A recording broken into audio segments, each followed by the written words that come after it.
Tearing into another pack from the Upper Deck Blizzard Entertainment Legacy Collection. These are becoming a must-have for Blizzard Entertainment fans who collect trading cards. One of the reasons I say that is because of the insert cards. There is 25 Horadric Cube insert cards that come in the collection. Here are two that I've pulled: Dark Wanderer and Tyrael. You can put these cards together and make your own Horadric Cube. Pretty solid, right? Let's tear into the pack and see if we can add to that cube.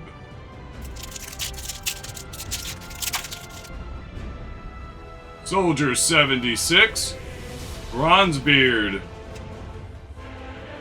Lost Vikings, Thrall, SCV ready, Uther Lightbringer, and last but not least, everybody's favorite Jim Raynor. Like if you want to see more Blizzard Entertainment Legacy Collection opened on this channel.